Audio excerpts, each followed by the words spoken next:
Voltamos hoje a um assunto que já foi tratado nesse programa, mas que, pelos últimos acontecimentos que vimos em um único jornal desse país, que foi um jornal de grande circulação aqui do Distrito Federal, que tratou do assunto, que é com relação ao espião que foi encontrado na ABIN. Ora, antigamente isso era tratado de uma forma sigilosa, mais do que foi agora, podemos dizer. Esse jornal local noticiou, foi o único. E aí nós nos indagamos um caso tão grave como esse, em que um espião é encontrado dentro do Serviço de Inteligência Nacional, né, que é a ABIN, Agência Brasileira de Inteligência. Não tem a devida repercussão, por quê? Porque esse tipo de assunto não existe nenhum tipo de participação popular e nenhum tipo de transparência, mesmo que pese sobre isso os segredos. Na verdade, o que nós temos que analisar aqui é que um serviço de inteligência, ele é um órgão que pode e deve ter atuação secreta, mas não clandestina. É diferente. E serviços de inteligência não é polícia política, é um órgão de prospecção de conhecimento estratégico, para gerar conhecimento estratégico que venha a assessorar chefes de Estado, e hoje existem vários tipos de inteligência. Na verdade, historicamente, a maioria dos serviços de inteligência, que são popularmente conhecidos como serviços secretos, foram, no decorrer da história, se transformando em polícia política, dependendo exclusivamente do regime que se então instala em cada país. Nós temos um histórico que, se nós formos analisar, desde a antiguidade, passando pela idade medieval, na idade moderna e agora na idade contemporânea, os serviços de inteligência sempre foram importantes para os estados, mas muito antes da idade moderna ele era apenas para os chefes de estado, para os reis, para os soberanos. Eles não funcionavam como órgão institucional, mas como órgão pessoal de espionagem para chefes militares, principalmente. E aí, na Idade Moderna, eles já foram, a partir daí, se criando a inteligência militar, que posteriormente foi se institucionalizando e criando ramificações. Hoje, nós temos vários tipos de inteligência. Tem a inteligência de guerra, inteligência de Estado, inteligência militar, inteligência naval, inteligência aérea, inteligência estratégica, inteligência fiscal, inteligência previdenciária, que cuida da prospecção e da produção de conhecimentos estratégicos para que sejam tomadas decisões. É feita a coleta, é feita a análise, a disseminação, a circulação e a divulgação, se necessário, mas termina por servir apenas, claro, através das análises, para a formação de um juízo, e assim possa ser planejado uma ação que termina por se operacionalizar através de outros tipos de agentes, que não os agentes de inteligência, mas os agentes de segurança. Podemos pegar como exemplo a questão da corrupção, da sonegação de impostos, onde a inteligência fiscal tem um papel importantíssimo. E aí nós nos perguntamos o que um determinado oficial de inteligência que passou num concurso, e aqui não vem no momento por que discutir se está certo ou errado, se isso deve ser feito realmente, os oficiais de inteligência, através de concurso. Eu, particularmente, tenho uma posição muito diferente com relação a isso, que todo serviço de inteligência tem que ter também a sua contra-inteligência, que é o setor que protege internamente, aí falando um palavreado para que todos possam entender, protege o próprio setor de inteligência, protege a própria produção de conhecimento daquela agência. O setor de contra-inteligência da ABIN não funcionou. E aí nos perguntamos por que nenhum órgão de imprensa da grande mídia tratou do assunto. Será que existe alguma potência estrangeira, algum grande serviço de inteligência, aí, ou dois, né, ou três de alguns países envolvidos nisso. É isso que a opinião pública está querendo saber, é isso que professores, intelectuais, estudantes dos cursos de ciência política, de relações internacionais, devem debater. Novos paradigmas estão acontecendo, essas coisas não podem mais ficar simplesmente a ser restrita a uma ou duas pessoas. Nós temos aí, por exemplo, infelizmente,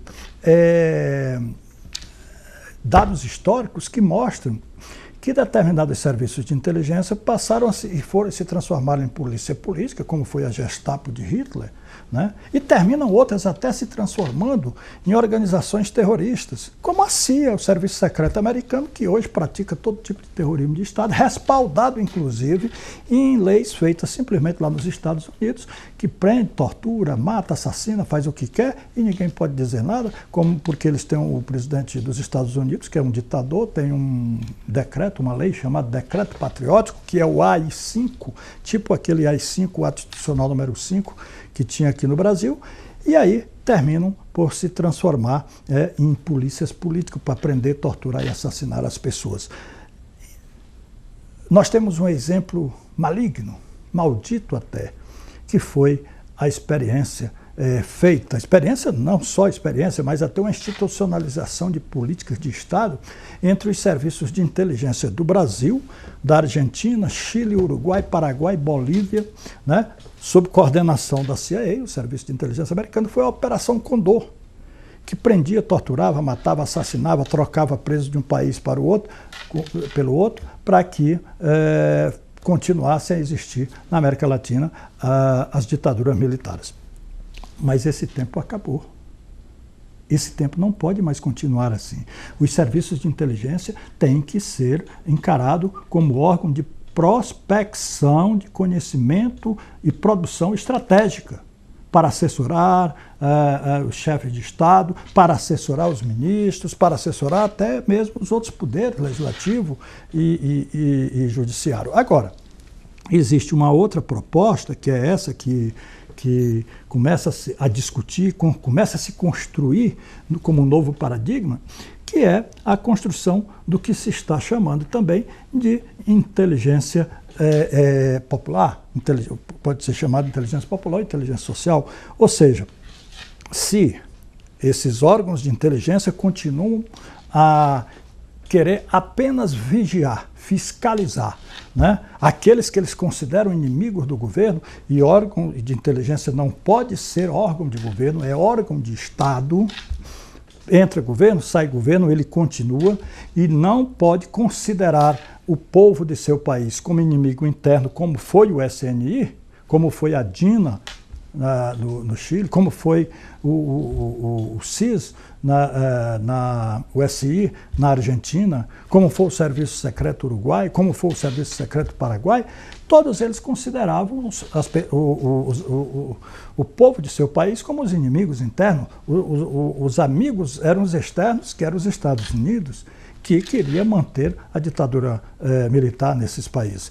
E assim, dessa forma, entendemos que é necessário, nesse momento, que cada vez que um Estado absolve, tira, reduz, diminui os direitos do cidadão, o cidadão também construa mecanismos de defesa, né, para que possa assim sobreviver. O Estado é representado pelas instituições públicas, a sociedade pelos movimentos sociais. E aí é chegado o momento, e já tem teses acadêmicas nesse sentido, de que os próprios movimentos sociais, cada um deve ter o seu setor de inteligência, né, para contrapor essa tentativa dos serviços de inteligência que querem cada vez mais criminalizar os movimentos sociais.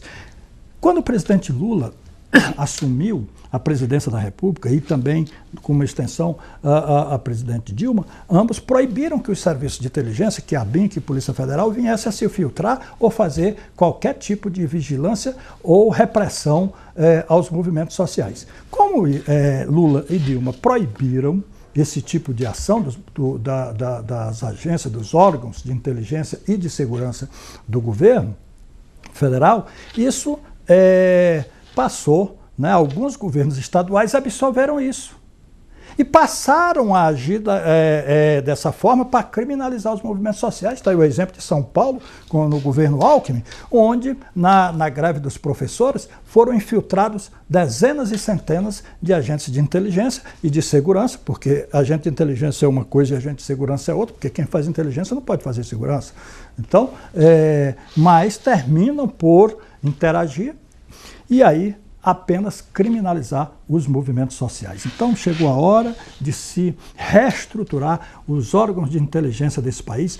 Infelizmente, ainda muitos, né, principalmente a ABIN, ainda com os requisitos do que foi o mais sinistro serviço de inteligência no Brasil, que foi o SNI, o Serviço Nacional de Inteligência,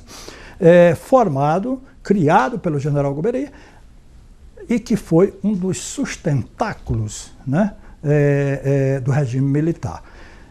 Queremos, claro, parabenizar o ex-presidente Lula e a nossa presidente Dilma pelo trabalho que vem tendo de querer reestruturar os órgãos de inteligência e por ter, inclusive, buscado construir uma política pública de inteligência que não seja aquela e não foi aquela que foi desenvolvida pelos regimes militares, pelos governos anteriores.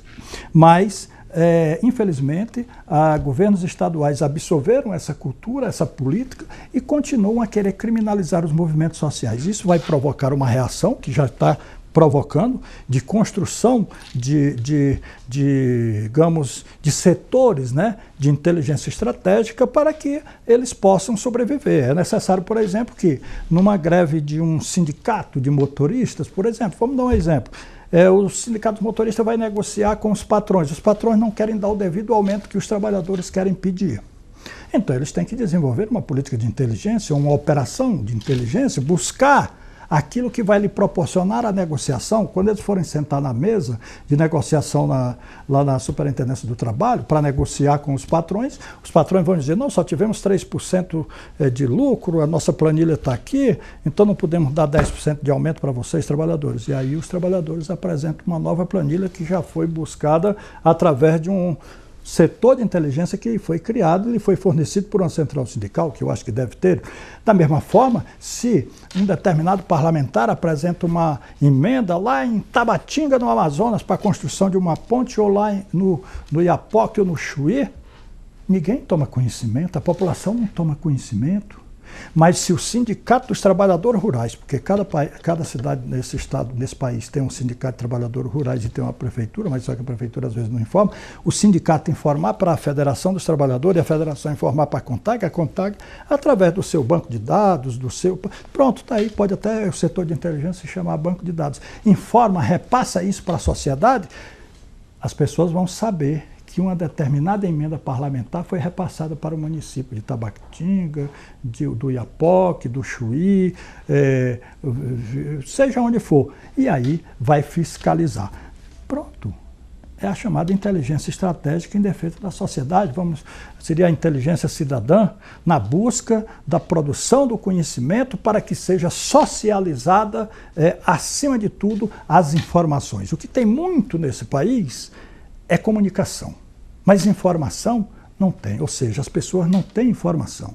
E aí nós fizemos aqui essa análise geral, voltaremos, claro, depois novamente a esse assunto, e achamos nesse momento que é necessário que a ABIN dê conhecimento, esclareça o que realmente aconteceu, se essa pessoa que foi presa, esse oficial de inteligência, estava desenvolvendo atividades, digamos, que feriram a segurança nacional, a serviço de alguma potência estrangeira, se a serviço de alguma empresa estrangeira, ou a serviço dele próprio, o que se quer é transparência. E transparência não quer dizer que seja publicidade. Transparência é a coisa de forma democrática e, além de tudo, também que se faça, neste momento, uma nova política de inteligência para esse país, destinada numa doutrina de inteligência, num plano nacional de inteligência, para que se entenda que é necessário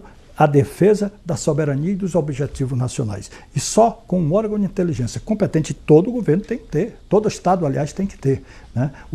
Nenhum Estado sobrevive. O Brasil hoje está cercado de inimigos, os Estados Unidos, que é o maior inimigo do nosso país, está aí, com a 4ª Frota circulando, com 6 bases militares apontando mísseis para todas as capitais brasileiras instaladas lá na Colômbia, né? Está aí o pré-sal, que precisa de defesa. Logo depois, não vamos nos esquecer que os computadores da Petrobras foram danificados, né? Foram roubados segredos lá de dentro. Isso foi operação de inteligência de alguma potência estrangeira que tem interesse. Então, é necessário que todo o povo brasileiro entenda a necessidade desses órgãos, mas, simultaneamente, que eles não podem e nem devem ser política e, muito menos, que eles estejam simplesmente com seus setores de segurança defasados, principalmente a contra-inteligência, que é um dos órgãos mais importantes de todo e qualquer setor de inteligência.